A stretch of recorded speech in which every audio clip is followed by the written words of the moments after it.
Science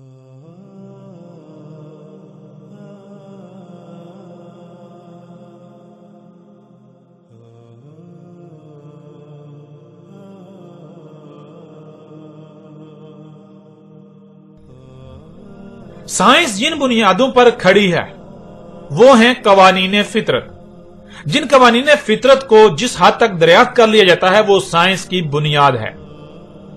ناظرین، science کے بنیادی قوانین و اصولوں میں سے ایک قانون اور اصول جس کا رد یا انکار پوری کی پوری سائنس کا رد یا انکار تسلیم کیا جاتا ہے وہ یہ ہے کہ اگر ممکنات ثابت ہو جائیں تو ممکنات کا نہ ہی انکار کیا جا سکتا ہے نہ ہی ان کا رد کیا جا سکتا ہے.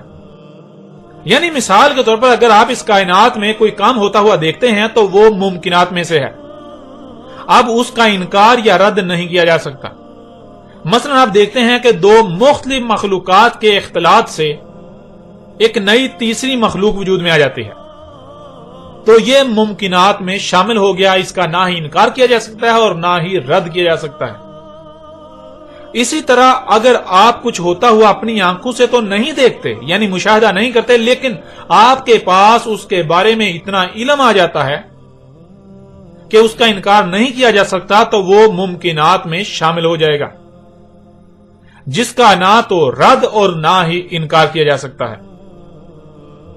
ناظرین، آپ ذرا غور کریں، سائنس کے اسی بنیادی اصول و قانون کے تحت کیا اس بشر کو یعنی آپ کو دوبارہ وجود میں لائے جانے کا انکار کیا جا سکتا ہے؟ اس بشر کو جب وجود میں لایا گیا تو اسے وجود میں لانے سے پہلے نہ تو اس سے پوچھا گیا نہ اس سے اجازت لی گئی اور نہ ہی بتایا گیا. اور اسی طرح اس کو مٹانے یعنی اسے موت دینے کے حوالے سے بھی نہ تو اسے بتایا گیا نہ پوچھا گیا اور نہ ہی اس سے اجازت لی گئی. اب یہ بات سائنس کے بنیادی اصول و قانون کے تحت ممکنات میں شمار ہو گئی. اس کا انکار گویا کہ پوری کی پوری سائنس کا انکار ہے یا اس کا رد گویا کہ پوری کی پوری سائنس کا رد ہے. اب جب یہ ممکنات میں سے ہے، یہ ممکنات میں سے ثابت ہو گیا تو پھر ایسا کیسے ممکن ہے کہ دوبارہ وجود میں نہ لایا جائے؟ اگر دوبارہ وجود میں لانے کا کہا جاتا ہے تو اس کا انکار کیسے کیا جا سکتا ہے؟ اس کا رد کیسے کیا جا سکتا ہے؟ ممکن ہی نہیں.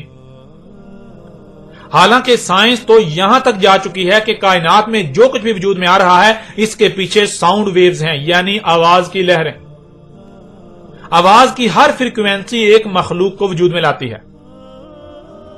یعنی اگر آپ اپنی تخلیق میں غور کرتے ہیں تو یہ ایک لمبا پروسیس ہے. آپ بہت سے مراحل اور ایک لمبی مدت طے کرنے کے بعد وجود میں آتے ہیں لیکن آپ کو وجود میں لانے کا صرف یہی ایک طریقہ نہیں ہے بلکہ اس سے کئی گنا تیز اور آسانی کے ساتھ بھی آپ کو وجود میں لایا جا سکتا ہے اور وہ ہے آواز کی لہروں سے. ایک طرف آواز کی لہریں اپنی فریکوینسی پر موجود ذرات کو ایک خاص مقام پر زبردستی دھکیلتی ہوئی لا کھڑا کرتی ہیں اور دوسری طرف حرارت سے ان ذرات میں کیمیائی عوامل کے ذریعے جڑنے کی کیفیت بیدار کی جا سکتی ہے. اس طرح آپ کو بہت جلد اور انتہائی آسانی کے ساتھ دوبارہ وجود میں لایا جا سکتا ہے. اور ایسا کرنے کے لیے نہ تو پانی کی ضرورت نہ ہی لمبے چوڑے مراحل کی ضرورت ہے. اس کے لیے صرف اور صرف ذرات کی صورت میں زمین میں بکھرے ہوئے اس مواد کی ضرورت ہے جو پہلے ایک بار وجود میں آ چکا ہو، پہلے ایک بار وجود بن چکا ہو یعنی وجود بن کر تحلیل ہو چکا ہو، جس سے اس میں وہ تمام کے تمام اجزاء موجود ہوں گے جن کی اسے وجود میں لانے کے لیے ضرورت ہے. اب جب آپ کو وجود میں لایا گیا اور موت دی جائے گی، دوبارہ ذرات میں تحلیل کر دیا جائے گا تو اس کے بعد کبھی بھی کسی بھی وقت آپ کو بہت جلد اور انتہائی آسانی سے وجود میں لایا جا سکتا ہے. اس حوالے سے سائنس تو کیا دنیا کی کوئی طاقت دوبارہ وجود میں لانے کا رد نہیں کر سکتی. اب آئیے ناظرین دوسرے پہلو کی طرف، دوسرے پہلو سے بھی اس حقیقت کو بالکل کھول کر آپ کے اوپر واضح کرتے ہیں، آپ کے سامنے رکھتے ہیں. مثال کے طور پر آپ ایک مشین بناتے ہیں، اس میں ایک پرزہ خراب ہو جاتا ہے یا ٹھیک سے کام نہیں کرتا تو سوال یہ پیدا ہوتا ہے کہ آپ کیا کریں گے؟ کیا اس پرزے کو وہیں رہنے دیں گے یا نکال دیں گے؟ اگر نکال دیں گے تو کیا ہمیشہ کے لیے نکال دیں گے یا پھر عارضی طور پر نکالیں گے؟ کیونکہ اگر ہمیشہ کے لیے نکالنا ہوتا یا نکالا جا سکتا تھا تو پھر اسے وجود میں ہی کیوں لایا جاتا؟ اسے وجود میں ہی کیوں لایا گیا؟ اس لیے پہلی بات کہ اس پرزے کو نکال دیں گے، دوسری بات کہ اسے ہمیشہ کے لیے نہیں نکالیں گے بلکہ دوبارہ واپس لائیں گے، کیونکہ اگر ہمیشہ کے لیے نکالنا ہوتا یا نکالا جا سکتا تھا تو اسے وجود میں ہی نہ لایا جاتا۔ جب وجود میں لائے تو ظاہر ہے بغیر مقصد کے تو وجود میں نہیں لائے، اس لیے اس کو دوبارہ وجود میں لانا ناگزیر ہے۔ بالکل اسی طرح ذرا غور کریں، فطرت نے آپ کو وجود دیا، فطرت آپ کو وجود میں لائی، تو کیا فطرت بغیر کسی مقصد کے آپ کو وجود میں لائی؟ دوسری بات، اگر آپ اس مقصد کو پورا نہیں کرتے جس مقصد کے لیے فطرت نے آپ کو وجود دیا، فطرت آپ کو وجود میں لائی، یعنی آپ فطرت سے مطابقت نہیں رکھتے، تو کیا فطرت آپ کو رہنے دے گی؟ فطرت آپ کا وجود برداشت کرے گی یا پھر نکال باہر کرے گی، آپ کو دوبارہ کلعدم کر دے گی؟ تیسری بات، کیا فطرت آپ کو دوبارہ واپس نہیں لائے گی؟ آپ کو دوبارہ واپس نہیں لایا جائے گا، کیونکہ اگر دوبارہ واپس نہیں لایا جانا تھا تو پہلی بار وجود میں ہی کیوں لایا گیا؟ جب تک وہ مشین موجود ہے تب تک آپ کو کالعدم نہیں کیا جا سکتا۔ مختصر مدت کے لیے تو آپ کو کالعدم کیا جا سکتا ہے، لیکن دوبارہ آپ کو واپس لانا ناگزیر ہے۔ یہ بشر یعنی آپ اس زمین میں ایک پرزہ ہیں اور مشین پرزے کے بغیر کام نہیں کر سکتی، اس لیے خواہ کچھ ہی کیوں نہ ہو جائے آپ کو دوبارہ لایا جانا ناگزیر ہے۔ اس پہلو سے بھی سائنس تو کیا دنیا کی کوئی طاقت دوبارہ اٹھائے جانے کا رد نہیں کر سکتی۔ ہاں البتہ انکار تو کیا جا سکتا ہے، لیکن جان لیں تب تک جب تک کہ وقت نہیں آ جاتا۔ جب وقت آ جائے گا تب کہا جائے گا کہ اب انکار کرو، مگر تب آپ مانیں گے، تب آپ ماننے کی ضد کریں گے اور تب آپ کا ماننا آپ کو کوئی نفع نہیں دے گا۔ اب آتے ہیں ایک تیسرے پہلو کی طرف۔ تیسرے پہلو سے آپ پر یہی بات بالکل کھول کر واضح کرتے ہیں، آپ کے سامنے رکھتے ہیں۔ آپ ایک محاورہ سنتے ہیں، جیسا کرو گے ویسا بھرو گے۔ اس کائنات میں یہ نہ صرف قانون ہے بلکہ اٹل حقیقت ہے جس کا رد سائنس بھی نہیں کر سکتی کہ ہر عمل کا رد عمل ہوتا ہے، بلکہ الٹا یہ سائنس کے بنیادی اصول و قوانین میں سے ایک اصول اور قانون ہے کہ ہر عمل کا رد عمل لازم ہے۔ ایک چھوٹی سی مثال آپ کے سامنے رکھتے ہیں، مثلا آپ کا کوئی ناقابل برداشت نقصان کرتا ہے تو کیا آپ اسے ایسے ہی چھوڑ دیں گے؟ تو جواب بالکل واضح ہے کہ نہیں، بالکل نہیں۔ جب نقصان ہے ہی ناقابل برداشت تو ظاہری بات ہے پھر چھوڑا کیسے جائے گا، برداشت کیسے کیا جائے گا؟ اس لیے بالکل برداشت نہیں کیا جائے گا، بلکہ آپ اسے پورا بدلہ دیں گے، اسے اس کے کیے کی سزا دیں گے۔ تو ناظرین اب سوال یہ پیدا ہوتا ہے کہ ایسا کیسے ہو سکتا ہے کہ فطرت اپنے ہی بنیادی اصول و قوانین کے خلاف کرے؟ آپ فطرت کے ساتھ دشمنی کریں، زمین اور اس کے گرد گیسوں کی تہوں میں سب کچھ تباہ و برباد کر دیں اور آپ کو فطرت کوئی سزا نہ دے، آپ کو ایسے ہی چھوڑ دے؟ یہ ممکن ہی نہیں کہ فطرت آپ کو ایسے ہی چھوڑ دے۔ ذرا غور کریں، جب آپ خود اپنے ہاتھوں سے اس زمین کو جہنم بنا رہے ہیں، جو کہ فطرت نے اسے جہنم نہیں بلکہ جنت بنایا تھا، تو فطرت اس جہنم میں کسی اور کو لا کر رکھے گی؟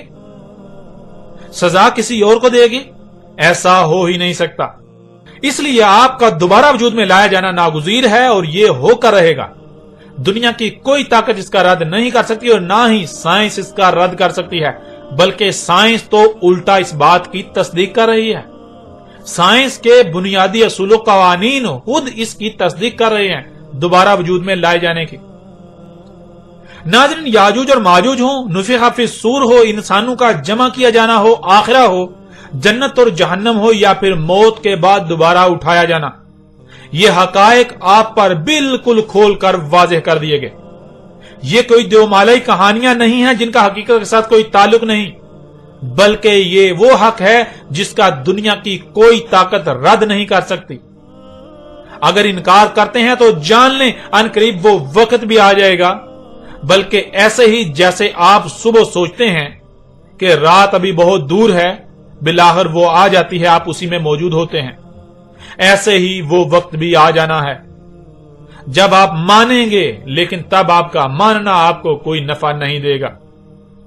اسی طرح آپ سوچتے ہیں کہ موت بہت دور ہے، اتنی دور کہ جیسے آنی ہی نہیں، لیکن بالآخر وہ وقت بھی آ جاتا ہے جب آپ موت کو اپنے سب سے زیادہ قریب دیکھتے ہیں۔ موت سے قریب کوئی دوسری شے نہیں ہوتی، اس سے بھاگنے کی کوئی جگہ نہیں ہوتی۔ بالکل ایسے ہی ابھی واضح کردہ آخرت نے بھی آ جانا ہے